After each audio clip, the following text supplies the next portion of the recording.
नमस्कार, मैं दिनेश पाठक फिर आपके सामने हाजिर हूं करंट अफेयर्स की श्रृंखला लेकर। साथियों, अपने इस विशेष कार्यक्रम के पिछले एपिसोड में हमने देश की राजनीतिक पार्टियों की आर्थिक स्थिति की चर्चा की थी। इसी कड़ी को आज आगे बढ़ाते हुए हम राजनीतिक दलों और उनके प्रत्याशियों के बारे में बात करेंगे।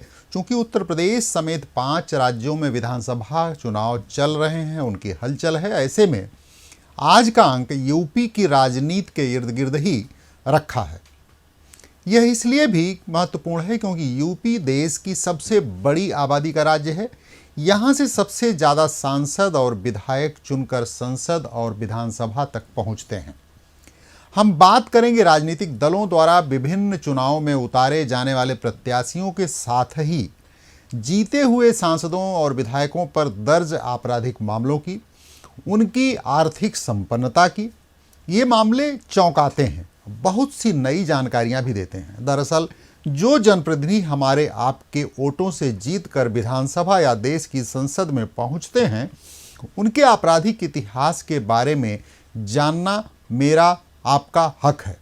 यह न सिर्फ जानकारी और जागरूकता के लिहाज से महत्वपूर्ण है, बल्कि किसी भी प्रतियोगी परीक्षा या उसके साक्षात्कार में भी उपयोगी साबित हो सकता है। आइए शुरू करते हैं आज के इस एकदम ज्वलंत विषय पर। आज के अंक में हम अपनी चर्चा उत्तर प्रदेश तक ही केंद्रित रखेंगे। क्या आपको पता है उत्तर प्रदेश में 2004 से वर्ष 2019 तक संसदीय और राज्य विधानसभा के 21,229 प्रत्याशियों, सांसदों, विधायकों में से 3,739 उम्मीदवारों के ऊपर आपराधिक मामले घोषित हैं। इनमें से 2,299 उम्मीदवारों के ऊपर गंभीर आपराधिक मामले हैं। जी हां, यह जानकारी आपको चौंकाएगी, मगर यह कड़वी हकीकत है। यह जानकारी उत्तर प्रदेश इलेक्शन वॉच और एसोसिएशन फॉर डेमोक्रेटिक रिफॉर्म्स के हवाले से सामने आई है। उत्तर प्रदेश में विधानसभा चुनाव होने जा रहे हैं। 10 मार्च को रिजल्ट आएगा। उत्तर प्रदेश इलेक्शन वॉच और एसोसिएशन फॉर डेमोक्रेटिक रिफॉर्म्स ने 2004 से लोकसभा और विधानसभा चुनावों में सांसदों, विधायकों और उम्मीदवारों के वित्तीय और आपराधिक मामलों का एक विश्लेषण पेश किया है। इसमें संसदीय और राज्य विधानसभा के 21,229 प्रत्याशियों, सांसदों, विधायकों का विश्लेषण शामिल है। इसके तहत संसदीय और राज्य विधानसभा के 1,544 विजयी MP MLAs का विश्लेषण भी इसी में शामिल है। ADR की रिपोर्ट बताती है कि वर्ष 2004 से अब तक विजयी 1544 MP MLAs में 604 सांसदों, विधायकों पर आपराधिक मामले दर्ज हैं। इसमें भी सबसे खास बात यह है कि 380 MP और MLA ऐसे हैं जिन्होंने अपने घोषणा पत्र में खुद गंभीर आपराधिक मामलों को घोषित किया है। बात अगर प्रत्येक राजनीतिक दल के हिसाब से उनके उम्मीदवारों के बारे में की जाए तो 2004 से कांग्रेस से चुनाव लड़ने वाले 325 प्रत्याशी, भारतीय जनता पार्टी के 473 प्रत्याशी, बहुजन समाज पार्टी के 527 और समाजवादी पार्टी के 541, लोक दल के 114 उम्मीदवारों ने अपने ऊपर आपराधिक मामले घोषित किए हैं। मतलब उन्होंने नॉमिनेशन में लिख के दिया है। इनके अलावा निर्दलीय उम्मीदवारों की भी बात करें तो 612 उम्मीदवारों ने अपने ऊपर आपराधिक मामले घोषित किए हैं। ये तो थी इन उम्मीदवारों द्वारा घोषित आपराधिक मामलों की जानकारी। इनमें से जिन उम्मीदवारों ने अपने ऊपर गंभीर आपराधिक मामले घोषित किए हैं उस पर भी नजर डालें तो कांग्रेस से चुनाव लड़ने वाले 174, भाजपा से 279, बसपा से 345, सपा के 325, RLD माने लोकदल के 80 और निर्दलीयों में 389 उम्मीदवारों ने अपने ऊपर गंभीर आपराधिक मामले लिखकर निर्वाचन आयोग के सामने रखे। अब बात करते हैं सांसदों और विधायकों की, यानी इन पर कितने आपराधिक मामले दर्ज हैं। वर्ष 2004 से 2019 तक कांग्रेस के 31 सांसदों, विधायकों ने अपने ऊपर आपराधिक मामले घोषित किए हैं। भाजपा के 225, बसपा के 125, समाजवादी पार्टी के 184, RLD के 6 सांसदों, विधायकों ने अपने ऊपर आपराधिक मामले घोषित किए हैं। निर्दलीय सांसदों, विधायकों की बात करें तो 15 ने अपने ऊपर दर्ज आपराधिक मामलों की जानकारी दी है। इन सांसदों विधायकों के गंभीर आपराधिक मामलों की बात की जाए तो इनमें कांग्रेस के 18, भाजपा के 163, बसपा के 71, सपा के 98, आरएलडी के 4 और निर्दलीयों में 13 सांसदों विधायकों ने अपने ऊपर गंभीर आपराधिक मामलों की घोषणा की है। इस तरह से हम सभी ने सांसदों, विधायकों और उम्मीदवारों पर दर्ज आपराधिक और गंभीर आपराधिक मामलों के बारे में जाना, जिसकी जानकारी खुद इन सभी ने अपने शपथ पत्र में दे रखी है। अब आइए इस पर भी नजर डालते हैं कि राजनीति में बाहुबल और अपराध के साथ ही धन यानी रुपयों का, पैसों का जबरदस्त प्रभाव कैसे है।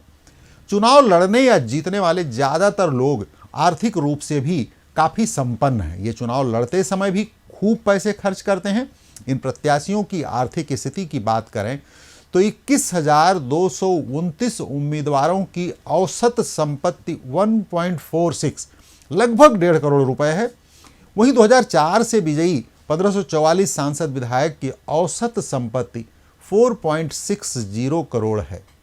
भाजपा के 1410 उम्मीदवारों की औसतन संपत्ति 3.73 करोड़ और कांग्रेस के 1102 उम्मीदवारों की 4.60 करोड़, बसपा के 1466 प्रत्याशियों की 4.55 करोड़, सपा के 1329 उम्मीदवारों की 3.35 करोड़ और निर्दलीय 6725 उम्मीदवारों की औसत संपत्ति 39.49 लाख है। इसी के साथ अलग अलग राजनीतिक दलों के हिसाब से बात की जाए तो भाजपा के 573 एमपी एमएलए की औसतन संपत्ति 6.39 करोड़ रुपए है।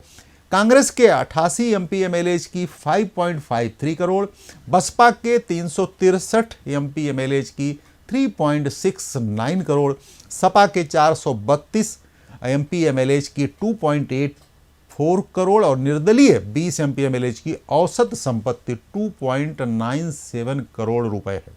राजनीति में महिलाओं के दखल को देखें तो इसकी जानकारी भी सभी को होना आवश्यक है। वर्ष 2004 से 2019 तक चुनाव लड़ने वाले 21,229 उम्मीदवारों में से केवल 1641 यानी महज 8% ही महिला उम्मीदवार रही हैं। वहीं 147 महिलाएं संसद पहुंची, विधानसभा पहुंची। 1641 महिला उम्मीदवारों की औसतन संपत्ति 2.19 करोड़ है, जबकि 147 महिला सांसद विधायकों की औसत संपत्ति 8.31 करोड़ रुपए है। तो इस तरह हम सभी ने आज जाना कि राजनीति में बल और धन यानी रुपया और ताकत किस तरह हावी है, प्रभावी है।